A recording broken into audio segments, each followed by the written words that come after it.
Good day folks, it's Andrew here with hopefully the conclusion to my series of videos looking at what DetectorMods did to my GPZ 7000 when I purchased the full $3,500 modifications. First, a disclaimer: I'm presenting my recollections of the facts and opinions. They're not guaranteed to be absolutely accurate. The listener can decide if what I am saying rings true or not. If I mention anything hearsay, I will try to indicate that. So, outline of the issue: I got myself a second-hand GPZ 7000 sometime in June 2024. And within a few weeks, I handed it to DetectorMods. But before I handed it over, I tested it at the Inglewood test site, and that test site is quite easy for a GPZ, and it got all the targets. When it came back, I took it to Inglewood again and retested.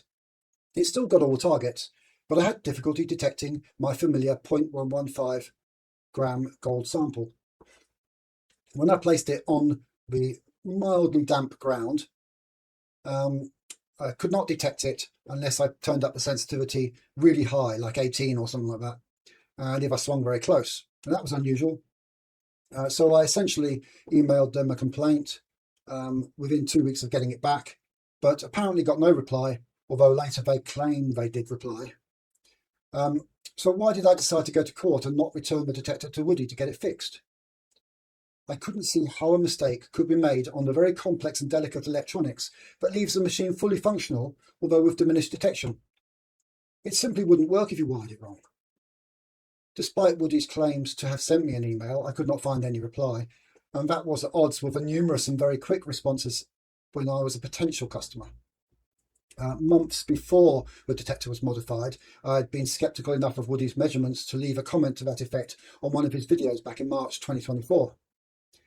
After registering my complaint, I realised that I had no hard evidence to give Woody until I could compare to another detector, and the shops didn't hire anymore. And I considered that Woody had been offering these modifications a long time and must be quite expert at applying them, so a mistake would be unlikely. So I ceased detecting for about 6 months until I could get myself another detector to compare to, because I'm not going to be walking around in the hot sun with a compromised detector. I got that detector in March 2025, and I took them both out several times, but I was failing to find any lead shot with a modified one. And the buddy who had a GPZ, he tried it for an hour, and his verdict, allegedly, was, "It sounds funny." And then I explained it had been modified, and by whom, and he allegedly said, "Well, you know, we've got a bit of a reputation in the industry."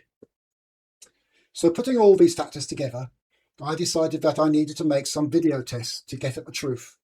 I also felt it was 90% likely a rort against the public, and people have a right to know, and I needed proof of a major failure to have any hope of getting my money back, although I didn't hold much hope for that, as it was not a high priority anyway.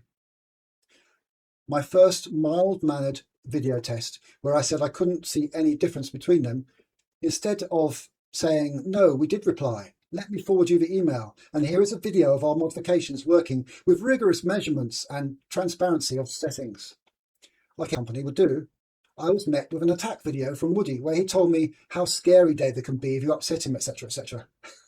So that initial reply from Woody rather set the tone and burned the bridges. The rumour I had heard was that DetectorMods tended to leave customers without a working detector, and I know Minelab did not repair. They replaced the boards at a cost of $8,000, so I was determined I was not going to allow DM to do that to me. Now, after the second video of in-ground tests, I really thought perhaps I will see some improvement when I do the detailed small gold test, but unfortunately that video only confirmed my initial impression. Approximately 15% worse on small gold. And David produced a video saying that Woody had emailed him and that he had dropped the ball. Do you know how many emails I have to deal with? And he briefly showed his inbox. So, having made that third video, I felt I had done enough for the public good, and I wanted to quit. Woody made an offer to buy my detector and give me my money back, and I in return offered to remove my videos as it seemed a decent thing to do, and I took them down for several days. So I was rather surprised when a few days later Woody's told me, "The police told me not to pay you." The implication was obvious. My offer to remove my videos was being painted as a blackmail. So I republished my videos and continued my examination of the subject with a big reveal and the larger gold test in mid-July. I initiated my VCAT application, and Consumer Affairs pointing me to VCAT because they only collect stats on complaints, apparently. What a useless department that is, Consumer Affairs.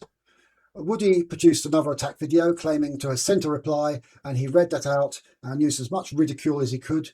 But I would say his alleged reply is incorrect, as this is well known that damp ground smooths out the ground noise and helps the gold pop out. A couple of days after rain is a great time to go detecting. At the end of July, I was threatened with a defamation case, and without hiring a lawyer, I reluctantly agreed to their demands to return the detector to them. The worry for me was, how could I prove the detector was fully functional when I handed it to Woody, as I wasn't expecting fair play? So I took the detector to a police station and I got a policeman to sign some labels, and then I applied the labels to the detector so that the labels would be broken if opened. And then I made some video tests that showed the detector working with the labels intact. However, the evening before I was supposed to go to the lawyer's office to hand it over, I explained to their lawyer by email that I had sealed the detector, and then I made a video to prove that it was working, and upon return of the detector, I would immediately get it resealed at the local police station, and then retest it. I also requested a one-page document to be signed saying that DetectorMods would not pursue any future legal cases and I would not post any more videos. But their lawyer responded with, "The meeting is off, I have to consult with my client." So at that point, I got myself a defamation lawyer, and he reviewed all my videos and declared that I had not defamed DetectorMods in any way. My lawyer wrote to theirs requesting a letter stating their exact concerns. By law, they have to supply that first. I took my videos down in good faith and we waited for 2 weeks, but we got no reply, so I republished. So eventually I removed the modifications myself and I retested the detector and found that the impact of the modifications was approximately a 25% reduction for small gold sensitivity. Here is an image of the removed modifications so you can see exactly what we're talking about. The inside of the casing had conductive paint and was connected to a negative terminal of the battery and the foil covering the processor. I believe this arrangement formed an aerial and pushed EMI into the power supply of all components. So the court case, from memory, was held on the 10th of July. Back in September of 2025, when I submitted the case, I basically asked the court for an injunction to stop DM from offering these particular upgrades to the public. And I asked for my money back as well. I had many test videos which I felt were transparent enough that they stood on their own. I had 4 of Woody's video clips and originals that allegedly showed sleight of hand tricks, lack of transparency of settings, and consistent poor measurements. I had 4 emails, including from a professional prospector who had written books on the subject, and 2 witnesses prepared to read out their accounts of issues. Woody put in a counterclaim, claiming it was a conspiracy masterminded by Mick of Detectronics and involving several other people I didn't know. He also claimed I had been intimidating him with some kind of sticker attached to his car windscreen, but I had my Google Maps timeline to show I was nowhere near Ballarat at the time. Woody also claimed huge damages for his time, amounting to the maximum the court could allow, $15,000. The deadline for evidence submission was January, and about that time I wrote to the court to give them estimates for how long it would take to hear the case. 4.5 hours for me to present, and about 8 hours, including arguments, for the counterclaim. The court does not respond. It's like writing letters to a black hole.